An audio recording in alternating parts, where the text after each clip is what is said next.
طہارت نماز کے لیے شرط ہے، اور طہارت میں نمازی کے کپڑوں کا، اس کے بدن کا، اور جس جگہ پر نماز پڑھ رہا ہے اس کا نجاست حقیقیہ سے پاک ہونا ضروری ہوتا ہے۔ نجاست حقیقیہ وہ ہوتی ہے کہ جس کو آپ اپنے حواس سے محسوس کر سکتے ہیں، یعنی جس کی جو دیکھ سکتے ہیں، جس کی کوئی بو وغیرہ ہوتی ہے، جس کو چھو سکتے ہیں، وہ نجاست حقیقیہ کہلاتی ہے۔ اور انسان کا بدن جو ہے نجاست حکمیہ سے بھی پاک ہونا چاہیے۔ نجاست حکمیہ یعنی بے وضو پن اور غسل کا واجب ہونا۔ تو اگر وضو نہیں ہے تو وضو کریں گے تو یہ نجاست ختم ہو جائے گی، طہارت حاصل ہو جائے گی، اور غسل واجب ہے تو غسل کر لیں گے تو یہ نجاست حکمیہ بدن سے ختم ہو جائے گی اور انسان کو طہارت حاصل ہو جائے گی۔ جب تک انسان کوئی نمازی جو ہے وہ طاہر نہیں ہوگا، طہارت نہیں کرے گا، وہ نماز شروع کرنے کے قابل ہی نہیں ہوگا، وہ ہزارہ اپنی جو ہے تکبیر تحریمہ کہتا رہے، اس کی نماز ہی شروع نہیں ہوگی۔ تو اس سلسلے میں انتہائی احتیاط کی ضرورت ہے، لہٰذا اس کی تفصیل کو جاننا ضروری ہوتا ہے کہ نجاست کی اقسام کتنی ہیں، پہلی بات۔ دوسری بات، کس چیز سے نجاست کو دور کیا جا سکتا ہے، تو اور کیا طریقہ کار شرع نے مقرر فرمایا ہے کہ شریعت جو ہے ایسا کرنے پر پھر اس کپڑے کو یا جسم کے اس حصے کو پاک تصور کرتی ہے۔ تو اب یہاں ایک مسئلہ ہے کہ کسی شخص کے ہاں چھوٹے بچے بھی ہیں تو ناپاک کپڑے بھی ہوتے ہیں اور پاک کپڑے بھی ہوتے ہیں، اور گھر میں وہ سارے ہی ایک ساتھ دھو لیے جاتے ہیں۔ تو دیکھیں، اگر اس طرح سے کریں گے، واشنگ مشین میں ڈال دیے اور دھو لیے، تو بظاہر تو اس میں میل کچیل جو بھی تھا وہ نکل گیا، تو یہ خیال آ سکتا ہے کہ پاک تو کر لیے، پاک تو خیر نہیں کیے، اس کے ذوم میں یہ سمجھ رہا ہے کہ پاک ہو گئے، یہ اس نے دھو لیے ہیں، تو خیال آتا ہے کہ یار دھو تو لیے، اب کیا کریں، ایسے بھی پاک نہیں ہوتے تو پھر کس طرح پاک ہوتے ہیں؟ تو بھائی اس کا طریقہ کار یہ ہوتا ہے، آپ خود سوچیں کہ ایک ٹھہرے ہوئے پانی میں ایک قطرہ پیشاب کا مل جائے تو پورا پانی ہی ناپاک ہو گیا۔ تو اسی طرح اگر آپ ٹھہرے ہوئے پانی میں، واشنگ مشین میں آپ نے ایک باؤنڈری ہے اس میں آپ نے بالٹی جتنا پانی ڈال دیا، 2 بالٹی جتنا، اور اس میں آپ نے ناپاک کپڑا ڈال دیا، تو وہ نجاست تو پانی میں اتر جائے گی، تو اور یہ کپڑے جتنے بھی اس میں ڈالیں گے پاک، وہ بھی ناپاک ہو جائیں گے، کیونکہ پانی اس نجاست کے ملنے کی وجہ سے ناپاک ہو چکا ہے۔ تو وہ گول گول اسی میں گھماتے رہیں تو گول گول گھومنے سے تو پاک نہیں ہو جائے گا۔ تو اس طرح سے یہ درست طریقہ کار نہیں ہوتا۔ یہ آپ نے میل دور کر لیا، اس سے مٹی اور جو نشانات تھے وہ ہٹا لیے، لیکن اس کو شریعت کی اصطلاح میں پاک نہیں کہا جائے گا۔ اس کا طریقہ کار یہ ہوتا ہے کہ سب سے پہلے ناپاک کپڑے جو ہیں وہ آپ اس کو علیحدہ سے پاک کریں، اور اس کا طریقہ یہ ہے کہ ایک بالٹی لیں، اس میں پانی بھر لیں اور وہ کپڑے اس میں ڈال دیں، اور پانی جو ہے بالٹی بھرنے دیں، اور پانی یہاں تک کہ بالٹی بھر جائے اور پانی بہنا شروع کر دے، تو یہ ہو جاتا ہے جاری پانی۔ تو یہ جاری پانی جب ہو جائے گا تو یہ اب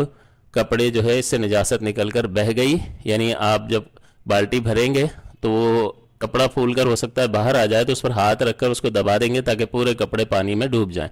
اور اس طرح سے پانی بہائیں گے تو وہ کپڑا پاک ہو جائے گا۔ اور پھر آپ اس کو، کپڑا پاک ہو گیا، اس کے بعد آپ اس کو واشنگ مشین میں دوسرے کپڑوں کے ساتھ دھو لیں تو کوئی مسئلہ نہیں ہوگا۔ سوال یہ پیدا ہوتا ہے کہ یہ بالٹی کا پانی ناپاک ہوا یا نہیں ہوا، تو وہ نہیں ہوا اس لیے کہ وہ جاری پانی اس کو کہا جاتا ہے، اور جاری پانی ایک طرف سے آ رہا ہے اور دوسری طرف سے نکل رہا ہے، تو ایسا جاری پانی جو ہے اس وقت تک ناپاک نہیں ہوتا از روئے شرع کہ جب تک اس میں نجاست کا کوئی اثر موجود نہ ہو۔ نجاست کا اثر یعنی اس کا رنگ بدل جائے، اس میں کوئی بو آنا شروع ہو جائے، تو جب یہ اثرات نہیں ہوں گے تو صرف نجاست کے ملنے کی وجہ سے وہ ناپاک نہیں ہوتا۔ اور واشنگ مشین کا پانی اس لیے ناپاک ہو رہا ہے کہ وہ ایک جگہ رکا ہوا پانی ہے اور اسی میں آپ ڈال کر گھما رہے ہیں، تو ایک طرف سے پانی کا آنا اور دوسری طرف سے اس کا نکلنا جو ہے یہ نہیں پایا جا رہا، لہٰذا جاری پانی نہیں ہے۔ اسی طرح سے ایک نہر ہے، ایک نالی ہے، ایک طرف سے پانی آ رہا ہے، دوسری طرف سے نکل رہا ہے، آپ نے اس میں ناپاک کپڑا ڈالا اور ایسے دھوتے رہے تو پانی ایک آ رہا ہے اور دوسری طرف سے وہ اس نجاست کو بہا کر لے جا رہا ہے، وہ وہاں پر موجود پانی بھی پاک ہو جائے گا کیونکہ وہ پانی آگے بڑھ رہا ہے، اور اس میں کپڑے میں موجود نجاست کو وہ لے کر جا رہا ہے تو کپڑا بھی پاک ہو رہا ہے۔ یا پھر آپ نلکے میں اس کپڑے کو پاک کر لیں، 1-2 بچے کے کپڑے ہیں چھوٹے چھوٹے ہوتے ہیں تو اس کو آپ نے نلکا کھولیں اور اس میں آپ پاک کر لیں، اب یہ جاری پانی کہلاتا ہے۔ تو اس میں جب آپ پاک کریں گے تو بس آپ کے دل کو اطمینان ہو جائے کہ اتنا پانی بہا دیا ہے کہ اب تو وہ یہ پانی نجاست کو بہا کر لے گیا ہوگا، تو یہ پاک تصور ہوگا،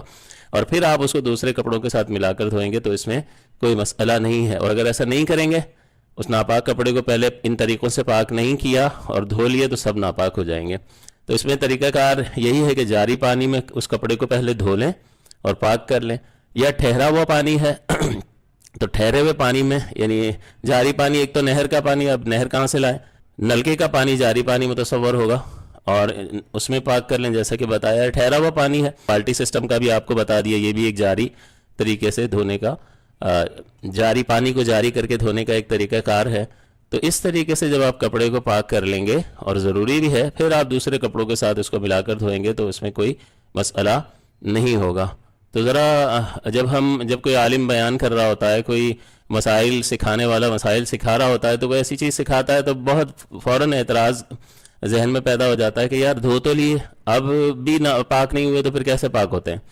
تو بھائی جب ہم ذکر کر رہے ہیں تو اس کا مطلب یہ ہے کہ آپ کو معلوم کرنا چاہیے کہ اس کا طریقہ کار شریعت نے کیا متعین کیا ہے۔ تو جاری پانی میں دھو رہے ہیں تو اتنا پانی بہائیں کہ غالب گمان ہو جائے کہ وہ یہ پانی اس نجاست کو جو اس کپڑے میں لگی ہے بہا کر لے گیا ہوگا۔ اور دوسرا جو ہے، اگر ٹھہرے ہوئے پانی میں دھو رہے ہیں جس کی دھار بار بار منقطع ہو جاتی ہے تو پھر اس میں ہر بار دھونا اور 3 بار نچوڑنا ضروری ہوتا ہے، تب وہ کپڑا پاک ہوتا ہے۔ اب اس میں جو جاری پانی میں ہم کہتے ہیں کہ آپ نے کپڑا دھو لیا اور اتنا پانی بہا دیا کہ ذن غالب ہوا، تو یہ 2 طرح کی نجاستیں ہوتی ہیں۔ ایک تو وہ کہ گاڑی ہو کر سوکھ کر اپنا جسم بنا لیتی ہے، تو وہ تو آپ یقین سے کہہ سکتے ہیں کہ بھئی ابھی موجود تھی اور اب میں نے نلکے میں اس کو دھویا ہے تو وہ چلی گئی، میرے سامنے نگاہوں کے سامنے گئی ہے اور اب بالکل اس کا دھبا کچھ بھی نہیں ہے، تو بس وہ دھبا ہٹتے ہی، وہ نجاست ہٹتے ہی پاک متصور ہوگا۔ اور اگر ایسی چیز نہیں ہے بلکہ پیشاب جیسی کوئی چیز تھی، لیکوڈ تھا، اور وہ ناپاک اور وہ خشک ہو گیا، اب گم ہو گیا، تو اب اس میں تو یقین حاصل نہیں ہو سکتا، تو پھر اس میں ظن غالب ہوتا ہے کہ اتنا پانی بہا دیا کہ یہ پانی اس میں جذب بھی ہوا اور اس نجاست کو بہا کر لے گیا ہے، لہٰذا اس ظن غالب پر یقین کا حکم ہوگا اور وہ کپڑا پاک متصور ہوگا۔ بعض ہمارے بھائی یہ بھی کہتے ہیں کہ یہ دنیا چاند پہ پہنچ گئی ہے اور مولانا جو ہے ابھی تک یہی رکے میں کپڑا پاک اور ناپاک کرنے کی بات کر رہے ہیں۔ تو بھائی یہ شریعت کے مسائل ہیں، قیامت تک کے لیے ہیں، اور آپ کو پہلے ہی بتایا کہ طہارت نماز کے لیے شرط ہے، اور نماز قیامت تک جب تک مسلمان رہیں گے نماز کا حکم موجود رہے گا، اور اس کے لیے طہارت شرط رہے گی، اور اس کے لیے یہی قواعد اور ضوابط ہیں کہ آپ کا جسم، آپ کے کپڑے اور اس جگہ کا پاک ہونا نجاست سے ضروری ہے، قدر مانے نجاست سے پاک ہونا ضروری ہے۔ اور پاکی کیسے حاصل ہوگی؟ تو پاکی کے طریقے ہیں، اس طریقے سے آپ نجاست کو دور کریں گے تو پاک ہو جائیں گے۔ تو اس کا ٹیکنالوجی سے، انسانی ترقی سے کوئی کردار ہی نہیں ہے، بلکہ سورہ عصر کا مطالعہ کر کے دیکھ لیں تو وہ اللہ تعالیٰ فرماتا ہے والعصر ان الانسان لفی خسر، کہ زمانے کی قسم کہ تمام انسان خسارے میں ہیں۔ خسارے سے کون اب یہ چاند پر پہنچنے والا خسارے سے نہیں نکل سکتا، سورج پر AI میں ماسٹرز کر لینے والا انجینئر، ڈاکٹر، یہ اس بنا پر، ہاں یہ دنیاوی ترقی کرے، کوئی بنا بھی نہیں، جائز طریقے سے آپ ترقی کرتے رہیں، کوئی مسئلہ نہیں ہے، لیکن اس خسارے سے نکلنے کے لیے یہ ڈگریز کام نہیں آئیں گی، بلکہ اللہ تعالیٰ فرماتا ہے وہ نکلے گا آمنوا وعملوا الصالحات وتواصوا بالحق وتواصوا بالصبر، کہ جن میں یہ 4 شرائط پائی جائیں گی وہ اس خسارے سے نکل جائے گا، باقی خسارے میں ہے۔ تو اللہ تعالیٰ کا تو معیار بھائی یہ ہے کہ ایمان، عمل صالح، تواصی بالحق اور تواصی بالصبر، تو چاہے یہ چاند پہ پہنچ جائے یا سورج پہ پہنچ جائے یا گیلیکسیز کی سیر کر آ جائے، تب بھی یہ اس خسارے سے نہیں نکل سکتا، تا وقت یہ کہ ان 4 باتوں کو اپنے اندر پیدا کر لے۔ تو تھوڑا سا مسلمان کو بات کرنے سے پہلے غور کرنا چاہیے، اور اس طرح کی بے باکی ہمارے اندر نہیں ہونی چاہیے۔ اللہ تعالیٰ عمل کی توفیق عطا فرمائے۔